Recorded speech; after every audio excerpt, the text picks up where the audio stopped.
Hi, everyone. Have you ever been stuck between a rock and a hard place? How do you handle that predicament? What do you do?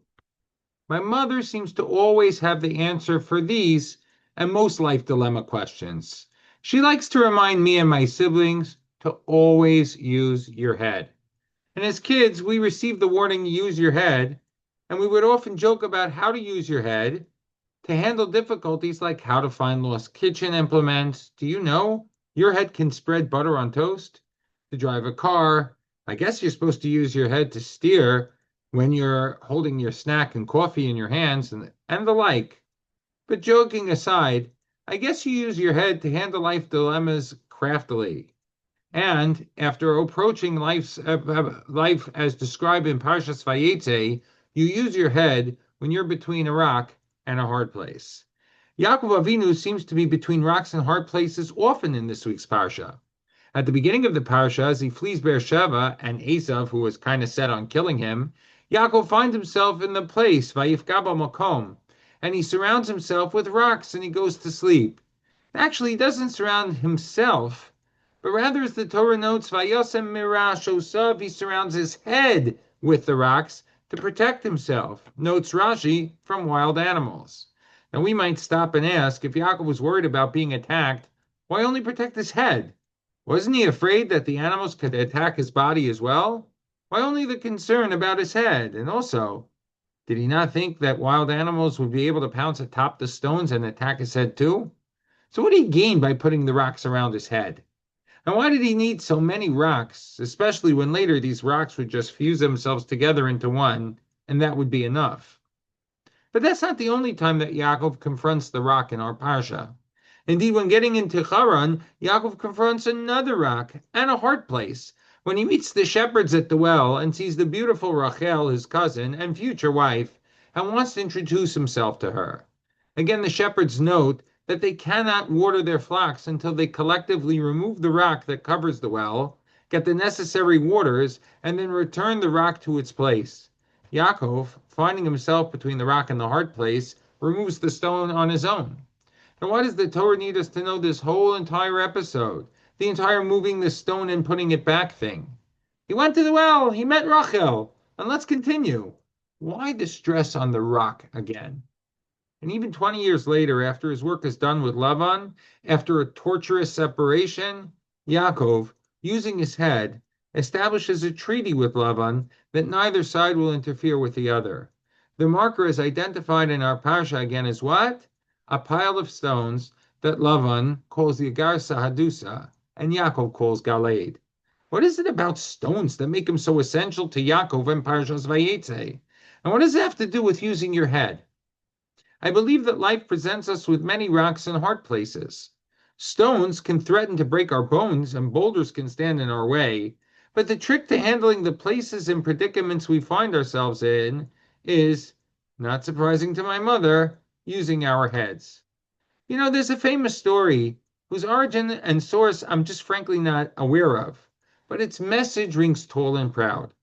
It's about a guy named John and his young son Philip who were driving through a town when they came upon a traffic jam. Up ahead, they could see a large 18-wheeler truck with a high load that had come wedged under a railway overpass. Now, while John, the father, experienced only frustration of being held up, something that on a Thanksgiving weekend, with all the traffic, we probably can relate to as well, Philip, his son, experienced a world of unbelievable wonder. There were police everywhere, and fire trucks, a big crane, even a train that was forced to stop at the approach to the bridge. And so while John sat there in his car fuming, his son Philip couldn't contain himself any longer. He jumped out of the car and he ran away towards all the people, you know, the important ones, wearing the yellow hats, trying to figure out what to do. I know how to get the truck out, he cried. The men were more concerned for the boy's safety, and so they shooed him away. The young fellow persisted until he found someone who would listen, all the while dragging his exhausted dad, John, behind him. What do you think we should do? The man said. If you want to get the truck out, then all you have to do is let the air out of the tires. Yep. If the truck or the person is stuck, you gotta use your head. And since I'm not sure if John and Philip were Jewish, I'm not even sure if they realized it, but I believe that Philip got to his thinking from Yaakov Avinu in our Parsha, Parshas Vayetze. Rabbi Lamb once noted to us that the biggest hurdle that we encounter in life, the biggest rock we need to overcome, is when we say, as those shepherds did in Haran, lo nuchal, that we can't do anything. Being and feeling stuck makes us feel useless and dead inside like a stone. In Haran, that's exactly what Yaakov saw as a message of strength for himself. Yes, there'll be blocks of stone that will seem to be impassable, but that's just an opportunity for us to use our ingenuity and creativity to solve perceptual rigidity. You don't always have to scrap the situation and start over, reinventing the wheel, as it were. You just need to rethink the situation differently and not succumb to the idea of lo nuchal. I believe it was Michelangelo who explained that every block of stone has a statue already hidden inside of it. My job is only to bring it out. Yaakov was demonstrating the same for us. We can roll past any rock if we refuse defeat and use our heads instead. Perhaps this lesson became crystallized within Yaakov in that makom when he was on top of Har HaMoriah at the beginning of the parsha. You see, Yaakov needed to gather his wits about him and be careful to protect himself, not necessarily just from the wild animals of nature, but rather to protect himself of the people he was going to meet who by nature acted like wild animals. The Lubavitcher Rebbe explained that Yaakov placed the stones around his head specifically since he knew that he'd be able to handle the wild interactions with the people of an evil nature as long as he was protected from being swayed. If he protected his head, Yaakov would be able to use it to overcome the challenges, the environment, and the unsavory people in it that he was going to encounter. The late great Rav Chaim Kanievsky Zatzal added that one has an obligation to make his or her ishtadlus. One has to make the effort to solve the dilemma of being between rocks and hard places. Yes, there may be attacks.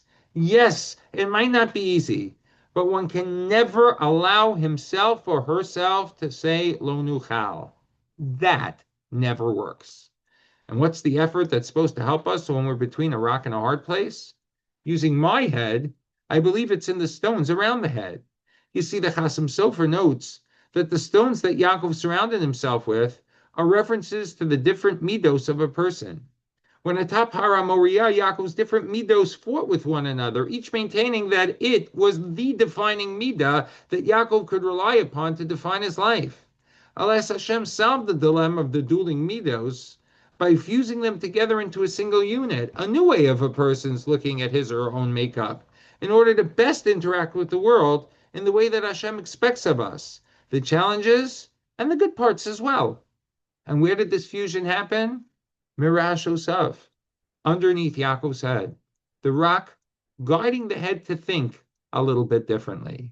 The Sfas Emes adds that atop Har HaMoriah, Yaakov also established the tefillah of Ma'ariv, because like a spelunker, Yaakov realized that when we interact and look at the world differently, we need to remain anchored to something. The place and the stones firmly anchored Yaakov in his head towards Hashem. Yes, rocks can impede, or they can help us to succeed. You see, at the end of the parsha, Lavan and Yaakov approach the rocks entirely differently from one another. Lavan treats the rocks as a border marker and a cessation of a relationship. And Rav Shaul Yisraeli Zatzal adds that the stones that serve as monuments, like Lavan's intention here, might be a link of a present to a past, but they have no future. The path is impeded and stopped. Yaakov leads Galei differently. Using his head, Yaakov continues forward towards destiny, complete in his family and his character. Yaakov halach ledarko vayifku bo malachei Elokim. Yaakov continues on his road, which is angelic, knowing that his camp, like that of the malachim he met with, were both going to be camps of Hashem. Parshas Vayetze actually ends with the same message with which it began, with Yaakov walking forward, not because the rocks disappeared, but because he protected his head long enough and then used that very head to see the path through the rocks. In our world, too, the rocks appear everywhere.